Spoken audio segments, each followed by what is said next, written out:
Lalu dia bilang kepada umat-umat Tuhan di sana bahwa dia adalah jelmaan Yesus. Hai guys, selamat berjumpa kembali di Renungan Pagi Sabu Kebak Channel. Saudara, pada saat ini ada satu berita yang sangat luar biasa yang saat ini viral, baik di YouTube, di Facebook, kemudian di TikTok. Yaitu berita tentang ada satu pendeta yang mengaku dirinya sebagai Tuhan atau sebagai Yesus di Papua, lebih khususnya di Sorong. Dan berita ini disebarkan oleh saudara kita yang ada di sana. Oleh karena itu, mari kita melihat kesaksian saudara kita yang ada di sana dan nonton video ini sampai selesai supaya teman-teman tidak ketinggalan informasi-informasi yang disampaikan oleh saudara kita berikut ini. Kami menghadapi yang namanya ajaran sesat. Ada satu gereja di sana, dan pemimpin gereja ini mengaku bahwa dia adalah Yesus. Dia mengaku dirinya adalah Yesus. Dan dia mengumpulkan umat-umat Tuhan di sana. Lalu dia bilang kepada umat-umat Tuhan di sana bahwa dia adalah jelmaan Yesus. Tidak sedikit orang yang tertipu oleh karenanya. Bahkan sebelum si Yesus ini datang, ada juga yang datang sebelumnya yang mengaku dia adalah Allah Bapa. Tapi puji Tuhan, di Allah yang mengaku Allah Bapa ini meninggal. Lalu datanglah si yang mengaku dirinya adalah Yesus. Hampir semua masyarakat ditipu olehnya. Bahkan masyarakat di tempat itu menyembah dia, menyembah sujud di kakinya. 2 minggu sebelum saya ke sana, si Yesus ini mati. Tapi anehnya, sebelum si Yesus palsu ini mati, dia titip pesan kepada seseorang yang merupakan pimpinan sementara di gereja itu. Carikan pengganti saya dan dia adalah Roh Kudus. Percaya atau tidak, mereka menemukan yang namanya Roh Kudus. Dan orang ini mengaku dirinya adalah Roh Kudus. Dan lucunya adalah kalau kita lihat di peristiwa Yesus dibaptis, Yohanes Pembaptis membaptis dirinya sendiri. Yohanes Pembaptis membaptis Yesus. Tetapi si Roh Kudus ini dia pergi ke laut, lalu dia membaptis dirinya sendiri. Ini adalah sebuah keanehan. Tapi yang lebih aneh lagi adalah masyarakat di sana percaya bahwa dia adalah Roh Kudus. Tapi sekarang puji Tuhan, yang mengaku Roh Kudus itu sudah tidak ada lagi di tempat itu, oleh karena dia sudah kabur. Karena ada anggota-anggota jemaatnya berpikir bahwa dia ini penipu, dan mereka melaporkan dia ke kantor polisi, dan pada akhirnya si Roh Kudus ini lari dari kampung itu. Dan perlahan-lahan Tuhan membuka jalan, kami mulai melawat dari rumah ke rumah, dan 2 minggu sebelum saya kembali, kami membuat ibadah 1 minggu yang namanya KPR. Dan di sana saya berbicara dari malam ke malam. Pada malam pertama, pada waktu itu kami menggunakan genset dan solar cell karena malam hari. Pada waktu malam pertama saya mau berkhotbah, tiba-tiba lampu mati.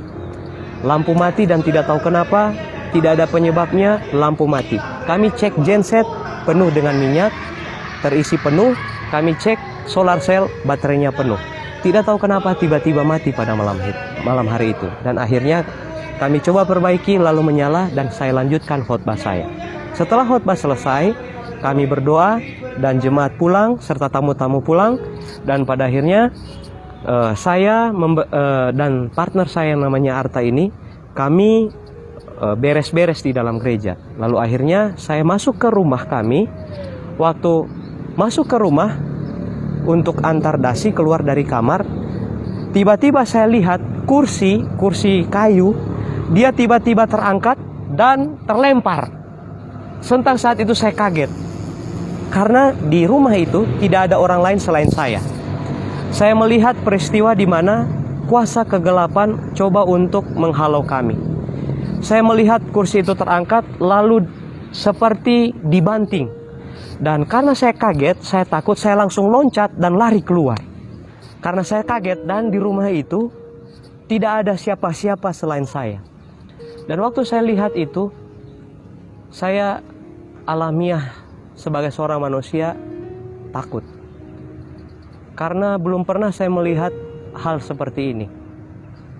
Tidak ada orang yang angkat, tidak ada orang yang lempar kursi ini, tiba-tiba dia terangkat di depan saya dan seperti ada yang lempar.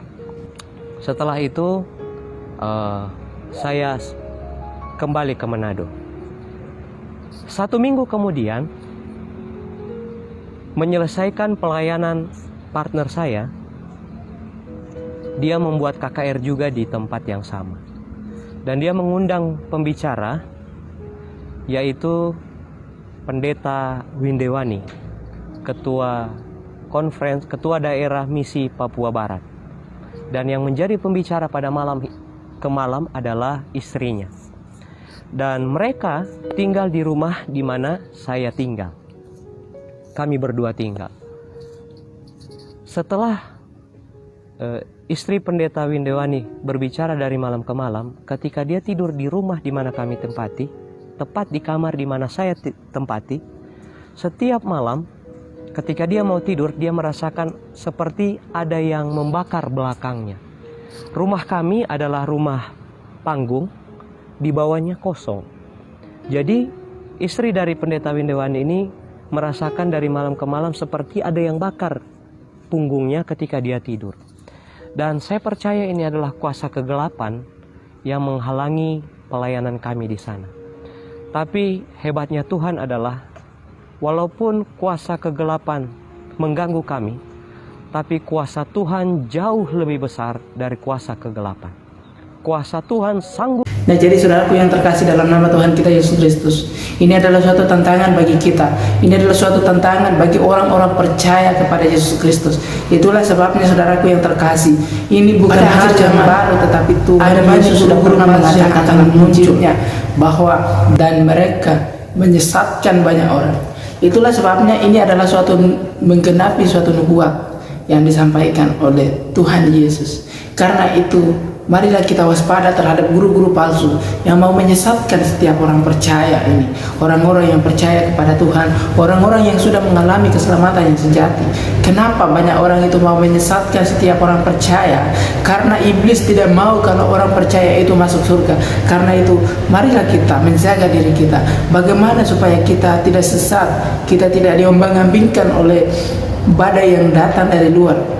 Salah satunya adalah dengan cara membaca Alkitab. Ketika kita memiliki pengetahuan yang lengkap tentang firman Tuhan, ketika kita benar-benar beriman kepada Tuhan, kita akan mendapat kekuatan baru di dalam Yesus dan kita tidak akan sesat dari apapun. Karena itu saudaraku yang terkasih, ketika Anda menonton video ini, marilah teman-teman bagikan ke teman-teman yang lain supaya mereka juga mendapat inspirasi, mereka juga mendapat kekuatan dari firman Tuhan ini. Shalom, Tuhan berkati.